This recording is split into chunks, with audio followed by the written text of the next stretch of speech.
ምንም ነገር እንዳትሆኚብኝ እኮ ነው አትቻልኩሽ። እኔ እኮ ምንም አይደለም የሚባል ነገር የለም። ድንገት አይቶሽ ነገር ቢያደርጉሽ አንተስ በእኔ አትተማመንም? ዜሜ እኔ እስቲ እናንተ ደግሞ እንደዛ አትባሉ። አሁን አቤል እንዳሉ እኮ አሁን መሰሰቦች አደረጋል እንደናሰበው መለያችን አደርጋለሁ። እሱ ሌላ ግዳቸው እንዲያውቅ አይደለም እና ያወቀው ነገር ብንሰማ መልካም ይመስለኛል። መረዳታችን በጣም አደጋ እንዳለው ይሰማኛል። አቤል ነገር ግን አንድ ሊሞና ሰላም አይ በሰላም በቃ ደስ ብዬ ልመለስ። እሺ የስቃይን ጥግ አሳያቸዋለሁ። በአንድ ላይ መሆናቸው አስፈላጊ ነው። አዎ ሁሉንም በአንድ ሰዓት በአንድ ቦታ ነው የምንቀብራቸው ካልክሽ አሁን ከኛ የሚጠበቀው ሶስቱም አንድ ቦታ ተሰብስበው እንዲህ ማለት ነው። እሺ ብላለህ። ለእቅዱ አታስብ። እቅድም ብነግረኝ ደስ ይለኛል። አታስብ። በቃ ላይም ትበቃለህ። አንድ ቦታ እንዲሰበሰቡ ማለት የኔ ስራ ካልክሽ በቃ ባለው ነገር ደውልልኝ። እሺ አሰላሙ አለይኩም ወራህመቱላሂ ወበረካቱ። ውድና የተከበራችሁ የፍቅር ጎጆ ቤተሰቦች እንዴት አደራችሁ? እንዴት ዋላችሁ? ሁላችሁንም በያላችሁበት ሰላም ሰላም ብያለሁ። ዛሬ ይዤላችሁ የመጣሁት ዜማ ድራማን ክፍል 69 ይሆናል ማለት ነው። እነሆ ትንሽ ቪዲዮ ቆረጭ አድርጌ ያሳይቻችኋለሁ ማለት ነው። እንግዲህ ዜማና አቤላ ማለት ነው አቤኔ ማለት ነው ተደብቀው ለብዙ ጊዜ ኖረው ነበረ። ዜማዬም እንግዲህ አቤኔ ራሱ ተደብቃ ለብዙ ወራቶች ተደብቃ ኖራ ነበረ። ያው ሞታለች በተባለበት ዘመን ማለት ነው። አሁን ደግሞ እንግዲህ ቃል ያው ምርመራውን ሶስተኛ ወገነውን ከማግኘታችን በፊት መውጣት የለብሽም በሚል ፍቅረኛሽን ካገኘሽ በቃ ሌላው ነገር ቀላል ነው የሚል ነበረ ማለት ነው። ስለዚህ ይሄ ነገር ደግሞ ምንም አትዋጣለትም ነበረ አቤላ ማለት ነው። አቤል መውጣት አለብኝ፣ ስለዚህ እኛ አይደለንም ወንጀለኞቹ እነሱ ናቸው ወንጀለኞቹ፣ ለምንድን ነው እኛ እንደ ወንጀለኛ እየተደበቅን ያለ ነው የሚል ነበር ያነሳው። እሱም እንግዲህ በዛ መሰረት እንግዲህ እሷም ያው ቃል እኮ ያው ከኛ የተሻለ ስለ ሕጉም ስለሚያውቅ ለዛ ነው ብትለውም ነገር ግን ኖ እንደዛ መሆን የለበትም ብሏን ማለት ነው አቤል። በዛም የተነሳ እንግዲህ ሲወጡና ወጥተው እነሱ መንገድ ላይ ሲሄዱ ጥንዶቹ ሁለቱም ተገናኝተው ነበረ። ኢዛናና እድል እና ደግሞ የአቤልና ዜማዬ ተገናኝተው ነበር። ስለዚህ ሁለቱንም አሯርጠዋቸው ማለት ነው። ዜማዬም እንግዲህ እድልን ቅጥቅጥ አድርጋታለች። በጣም ነው ደስ ያለ ነገራችን ላይ ግን ፈርቼ ነበረ የምትቀጠቅጣት መሰለኝ ማለት እድል የምታሸንፍ መስሎኝ ማለት ነው። ኢዛናም ጋር እንደዚሁ አቤል የማያሸንፍ መስሎኝ ማለት ነው። ግን ያው ብዙም ግፍ ስለተሰራባቸው ነው መሰለኝ እድል ከነሱ ጋር ሆና ማለት ነው። ያው አሸንፈዋን ማለት ነው። ያው ተደብድበዋን እንግዲህ ሁሉም ትንሽ ቆሰል ብለዋል። ነገር ግን ይሄ ቢሆንም ያው በድል ተወጥተውታል ማለት ነው። ከዛም በተረፈ ማለት ነው ሄደው ለእንትና ይደውላሉ ማለት ነው። ተንግዲህ ወዲያ መጠንቀቅ አለብን።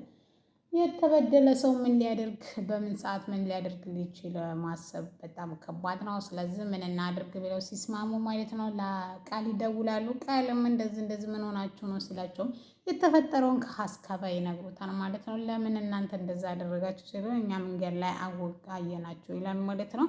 በቃ ለማንኛውም መጠንቀቅ አለባችሁ ከዛሬ ቀን ጀምሮ ምናምን ሲሉ፣ ነገር ግን አንተ ብዙም አዲስ አልሆነብህም በህይወት መኖሯን ዜማዬ ታውቃለህ እንዴ ሲላት፣ እኔ አላውቅም እንዴት ታውቃለሁ እናንተን ያላችሁኝን ነው ማምነው ምናምን ብሏል ማለት ነው።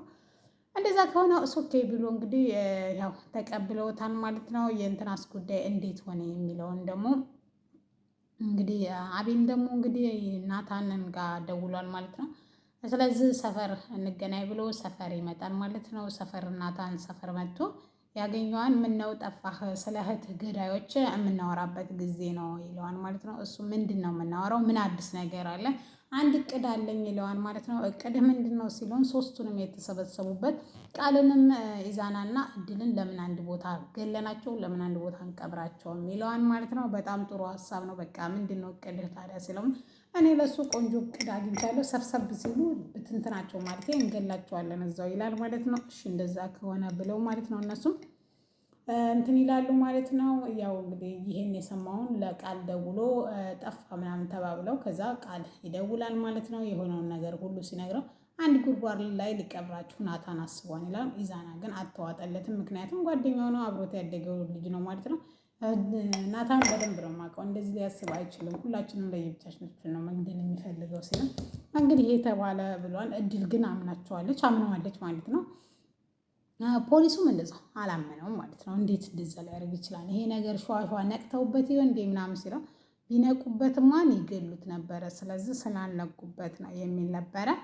ስለዚህ ካልነቁበት ምንድን ነው ያደረገው? በቃ እንትን ነበር ማለት ያለበት ማለት ነው፣ ማመን ነበረ። ስለዚህ ያው እንለያይም ይላሉ አንለያይም ይላሉ። እሱን እንግዲህ አላህ አለም ማለት ነው። እንግዲህ ይለያያሉ አይለያዩም የሚለው ማለት ነው። እንትና ግን ይሄን ያደረገው ናታንና ልዑል ግን በደንብ አስበው ነው ማለት ነው። ምክንያቱም ይህን ስናደርግ ስለሚበታተኑ የተበታተኑበት እንግዲህ ሁላቸውንም ሞታቸውን እንዲመኙ አድርገን እናሰቃያቸዋለን ብሏል ማለት ነው። ለምን ላይ ሁሉ እና ለማንኛውም እንዴ ነገ ትምህርት የለም እና ለማንኛውም ውድና የተከበራችሁ ቤተሰቦች ማለት ነው እንግዲህ ቪዲዮ ማለት አላቋረጥኩም ማለት ነው።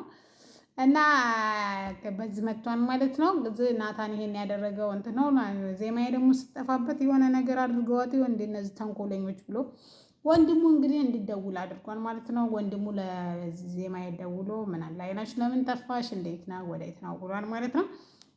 እሱም እንግዲህ እሷም እንግዲህ የሆነውን ነገር ትነግሯለች በሰላም እንደሆነና አቤልን ስላገኘች አው ትንሽ ቢዚ ምናምን ሆነ እንደሆነ ትነግሯለች። እሱም ኦኬ ዋናው ሰላም መሆንሽ ነው፣ ሰላም ከሆንሽ ሌላው ሁሉም ነገር ቀላል ነው በሚል ያምናል ማለት ነው። እሱም አዎ ብሎ በቃ ስንትንል እንገናኛለን ምናምን ይላታ። እሷም እሱ ኦኬ ችግር የለውም እንገናኛለን በሚለው ሀሳብ ይስማማሉ። ከዛም ከተስማማው በኋላ ስልኩ ይዘጋል። ነገር ግን አቤላ ግን አትቀበለውም። ይሄ ውሸታምና ይሄ ወሬኛ ምን ሊያደርግ ደግሞ ደወለ?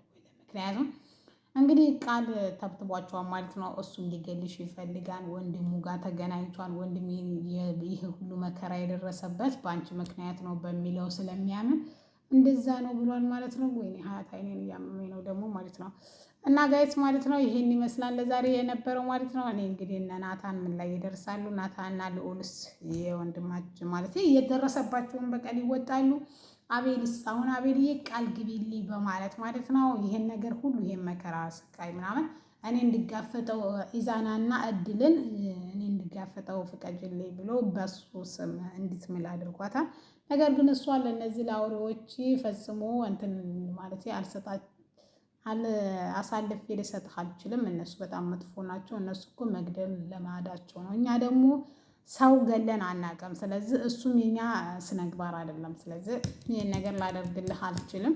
ደግሞ ካልክ ደግሞ እኔም በራሴ በኩል ማጣላው ነገር አለ ደግሞ እንዲያግዝህ እንትናል ቃል ፖሊስ ወይ ማለት ነው እንትን በል ትለዋለች ማለት ነው። እሱም ሶኬ ችግር የለውም እኔ ግን ቃል ባይቀላቀል ደስ ይለኝ ነበር ግን አንቺ ካልሽሽ ይላታል።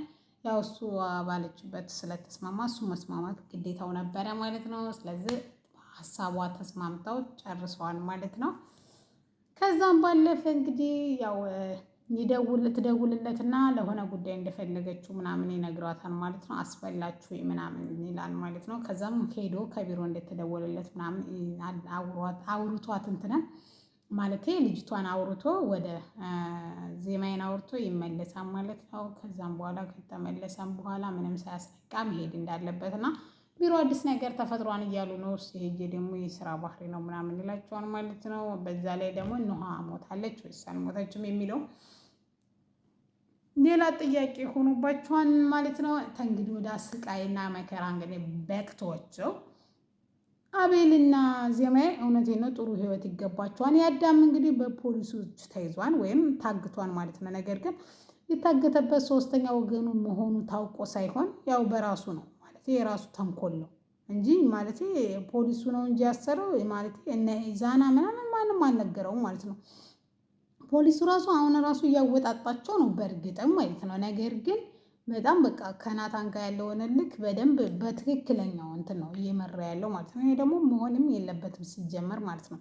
ናታን ማለት ለነካው ነው እንጂ ላልነካው መልካም ሰው ነው። ልዑል ራሱ በሱ ምክንያት ነው ዘመዱ ሄዳለችው ወይም ዜማዬ በህይወት ልተርፍ የቻለችው ማለት ነው። ስለዚህ እንደዛ ማድረግ አልነበረበትም። ያው እንግዲህ ይሄ ብር የሚባል ነገር የማያደርገው ነገር የለም። ስለዚህ ናታንን እንግዲህ እንደዛ አድርጓል ማለት ነው። ይህን ማድረጉ ልክ ማልሆኑ ቢታወቅም ነገር ግን አንዴ ሆኗል ትላላችሁ፣ የማይሆን ነገር የለም። ስለዚህ ውድና የተከበራችሁ የፍቅር ጎጆ ቤተሰቦች ማለት ነው እንግዲህ እድልና ኢዛና ለፖሊስ አሁንም በፖሊስ ቁጥጥር እጅ ተይዘው ሲጀመር እኮ ማለት ነው አንድ የሆነ የፖሊስ እንትን እኮ አንድ ቢያርፍባቸው እኮ ሁሉንም ነገር ነው የሚያወጡት ማለት ነው። ነገር ግን እኔ አላውቅም ቃል ይኸው ገንዘብ ነው ማለት ነው። ነዋ ደግሞ በህይወት እያለች እያወቀ እሱ ደግሞ መጠቀሚያ ያደረገው ወንድሟ ደግሞ ጅላ አንፎ ቢጤ ነው። የምሬ ነው ሲያናድር ማለት ነው። ዝም ብሎ የተባለው ነው እድል ስትለው ወደ እድል ይሄዳል። ፖሊሱም ካለው ወደ ፖሊሱ ይሄዳል ማለት ነው። ይሄ ግን መሆን የሌለበት ነገር ነው። አላቅም ደግሞ ኔክስት ማለት ነው አዲስ ነገር እንግዲህ ያው እጅ ለእጅ ተያይዘው እንግዲህ ጦርነቱ በይፋ ተፈልጓል ማለት ነው። እድል ተንግዲህ ወዲያ በጀርባ ሳይሆን የምትሞችው ፊት ለፊት ነው ብላታለች። እኔ ዜማዬን አላወቅሽኝም፣ ማን እንደሚሞትና ማን ገዳይና ማሟች እንደሆነ ስንገጥም ማየት እንችላለን የሚለው ነው ማለት ነው። ስለዚህ ሲገጥሙ እንግዲህ እናያለን ማለት ነው። ለዛሬ ይዤላችሁ የመጣሁት ክፍል 69 ይሄን ይመስል ነበርና ማለት ነው። ናታም ነፃ መውጣት ነፃ እንደወጣ በቃ መበቀል ሳይሆን በክፉ ሳይሆን የሆነ ቢያሰቃያቸው ደስ ይለኛል። የምር ተንኮላቸው አሁን ደግሞ ሊያጋድሏቸው ነው ሁለቱን ማለት ነው። ፖሊሱና ናታንን ማለት ነው። የእነሱ ሴራ መቼም አያልቅም። ግን ኢዛና እውነቴን ነው አሪፍ ላይ ነው ያለው። ምክንያቱም ናታንም በህይወት አለ፣ ኢዛናም በህይወት ካለ ለምን እኛ ከጨዋታው በቃ ማለት ስሩም ይቀልልናል። ግን እነሱ አይተውንም በሚለው ነው። በእርግጥም አይተዋቸውም። ግን እንደዛ ቢያደርግ መልካም ነው ብዬ አስባለሁ ማለት ነው። ማለት በቃ እውነቱን ይቅርታ ቢጠይቃቸው ምናምን ቢምሩት ነው የሚሻለው እንጂ ሌላ ተንኮል፣ ሌላ ጣጣ፣ ሌላ ምስጋን ይዞባቸው የሚመጣው ማለት ነው። እና ለማንኛውም ለዛሬ ነበረው ይሄ ነው ማለት ነው። አጠር ያለ ቪዲዮ ደግሞ እዛች ላይ ሲሰማት ማለት ነው። ላይክ ሼር አድርጉ። ለዚህ ቻናል አዲስ ከሆናችሁ ስለተከታተላችሁ ከልብ አመሰግናለሁ። ሰብስክራይብ አድርጉኝ። የምር ቆይ አትከፍሉበት እናንተ ምንድን ነው? እኔ ምስኪን ማለት በቃ አድርጉኝ ማለት አዳዲስ ነገር ይዤላችሁ እመጣለሁ። ኮሜንት ሳጥን ላይ ሀሳብ አስተያየት አስቀምጡ። እንደዚህ ቢሆን እንደዚህ በቃ ስለ ድራማው ስለሚያቀራረብ ብቻ ኤቭሪቲንግ ማለት መልካም ነገር መጥፎም ነገር ይኖራል ማለት ነው። እና ይህን ይመስላል። ሰላም አለይኩም ወረህመቱላሂ ወበረካቱህ።